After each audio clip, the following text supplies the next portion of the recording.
श्री महालक्ष्मी व्रताची कथा. गुरुवारची कहाणी. श्री महालक्ष्मीची कृपा आपल्यावर व्हावी, तिने आपल्या घरात वास करावा, पैसा, शांती, समाधान घरात नांदावे म्हणून श्री महालक्ष्मीचे व्रत करतात.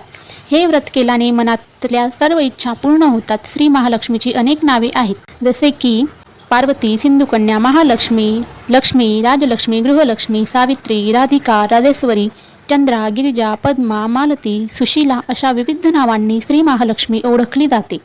अशा या सर्वाभूती असलेल्या श्री महालक्ष्मीची ध्यानी घ्यावी, अशी ही कहाणी आहे. द्वापार युगातील आपल्या भारतातील सौराष्ट्र देशात घडलेली. तेथे एक राजा राज्य करीत होता. त्याचे नाव होते भद्रश्रवा. तो शूर होता, दयाळू होता आणि प्रजादक्ष होता. 4 वेद, 6 शास्त्रे, 18 पुराणे यांचे ज्ञान त्याला होते. अशा या राजाच्या राणीचे नाव होते सुरतचंद्रिका. सुरतचंद्रिका राणी रूपाने सुंदर होती, सुलक्षणी होती आणि पतिनिष्ठ होती. त्यांना एकूण 8 अपत्ये होती, 7 पुत्र आणि त्यांच्यानंतर झालेली एक कन्या. राजा राणीने कन्येचे नाव श्यामबाला असे ठेवले होते. एकदा देवीच्या मनात आले, आपण राजाच्या राजप्रसादी राहावे. त्याने राजा आणखी सुखी होईल, प्रजालाही तो आणखी सुख देईल. गरिबाकडे राहिले तर त्या सगळ्या संपत्तीचा तो एकटाच उपभोग घेईल. म्हणून देवीने एका म्हातारीचे रूप घेतले. फाटकी वस्त्रे ल्याली, आधारासाठी हातात काठी घेतली आणि काठी टेकत टेकत ती राणीच्या महालात दाराशी आली. तिला पाहताच एक दासी पुढे आली. तिने म्हातारीला विचारले, कोण ग बाई, तू कुठून आलीस, काय काम काढलंस, तुझं नाव काय, गाव काय, काय हवंय तुला?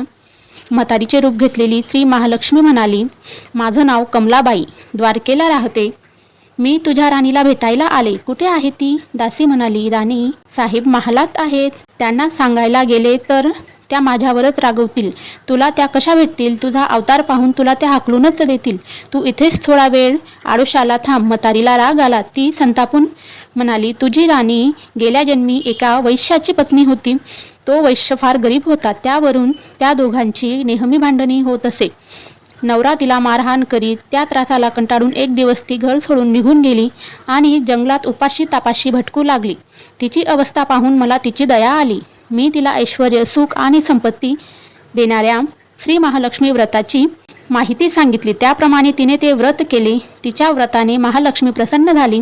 तिचे दारिद्र्य संपले. तिचे घर संपत्ती समृद्धीने भरले. तिच्या जीवनात आनंद भरला. लक्ष्मी व्रत केल्यामुळे मृत्यूनंतर ती दोघे पती पत्नी लक्ष्मी लोकात वैभवात राहिली. या जन्मी यांचा जन्म राजकुळात झाला आहे. देवीच्या कृपेने ती आता राणीपदावर बसली आहे. पण लक्ष्मी व्रताचा तिला आता विसर पडला आहे. त्याचीच आठवण करून देण्यासाठी मी इथे आली आहे. म्हातारीचे बोलणे ऐकून दासीच्या मनात जिज्ञासा निर्माण झाली. म्हातारीला पाणी दिले, नमस्कार केला आणि म्हणाली, मला सांगितले ते व्रत मी करेन. ते नेमाने उतरणार नाही, मातणार नाही, घेतला वसा टाकणार नाही. म्हातारीने दासीला लक्ष्मी व्रताची माहिती सांगितली. मग ती उठली व काठी टेकत निघणार तेवढ्यात राणी तरतरा महालातून बाहेर आली. फाटक्या वस्त्रातील म्हातारीला पाहताच ती संतापली आणि उर्मटपणे म्हणाली, कोण ग तू थेरडे, इथे कशाला आलीस? जा इथून. तिने पुढे होऊन म्हातारीला घालवून दिले. ती म्हातारी म्हणजे प्रत्यक्ष महालक्ष्मीच होती हे राणीला कळाले नाही. राणीचा तो उर्मटपणा पाहून महालक्ष्मीने तिथे न थांबता स्वस्थानी जाण्याचे ठरवले. राणीचा महाल सोडून म्हातारी निघणार तोच एक मुलगी लगबगीने बाहेर आली. ती मुलगी होती राजकन्या श्यामबाला. तिने येऊन म्हातारीला नमस्कार केला नि कडकडून म्हणाली, आजी रागवू नका, माझी आई चुकली, तिच्यासाठी मला क्षमा करा, मी तुमच्या पाया पडते. राजकन्येचे ते बोलणे ऐकून श्री महालक्ष्मीला तिची दया आली. तिने श्यामबालाला लक्ष्मी व्रताची माहिती सांगितली. तो दिवस मार्गशीर्ष महिन्यातला पहिला गुरुवार होता. पुढे त्या दासीने लक्ष्मी व्रत केले. तिची स्थिती सुधारली. दासीपण सोडून ती सुखाने संसार करू लागली. राजकन्या श्यामबालानेही भक्तिभावाने सांगितल्याप्रमाणे महालक्ष्मी व्रत केले. सगळे नेमधर्म पाळून दर गुरुवारी तिने ते व्रत केले. शेवटच्या गुरुवारी उद्यापन केले. लवकरच श्यामबालाचा विवाह मालाधार नावाच्या राजपुत्राशी झाला.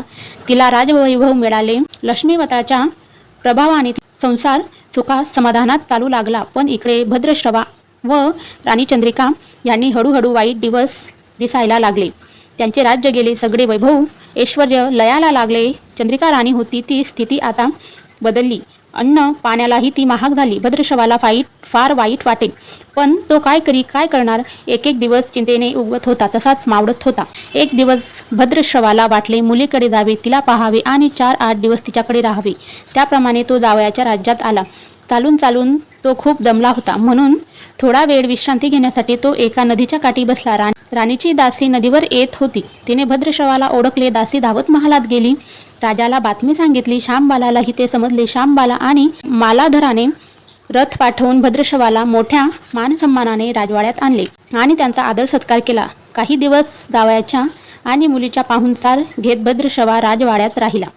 आता परत जायचे विचार त्याच्या मनातून घोळू लागले. जावयाला त्यांनी सांगितले. जावयाने संमती दिली. भद्रशवा परत जायला निघाला तेव्हा शामबालाने एक हंडा भरून धन पित्याला दिले. तो हंडा घेऊन भद्रशवा घरी आला.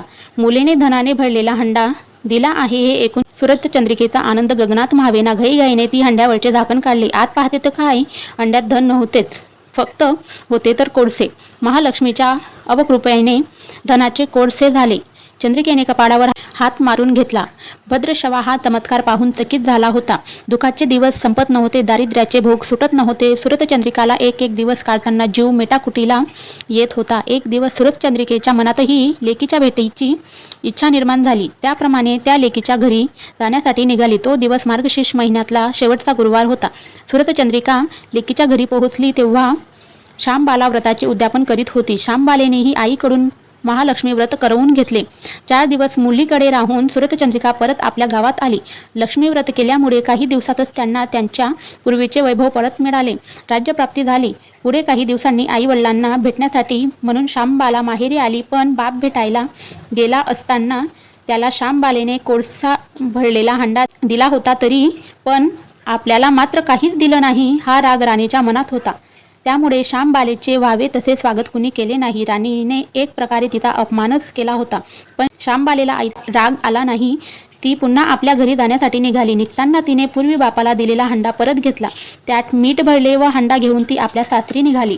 स्वगृह आल्यावर मालाधराने शामबालेला विचारले, माहेराहून काय आणलंस? शामबालेने बरोबर आणलेल्या हंड्याकडे बोट दाखवले. मालाधराने झाकण उघडून पाहिले तर त्यात मिठाचे खडे. मालाधराने चकित होत पत्नीला विचारले, हे काय? या मिठाचा काय उपयोग? शामबाला म्हणाली, थोडं थांबा म्हणजे कळेलच. त्या दिवशी शामबालाने कुठल्याच पदार्थात मीठ घातले नाही.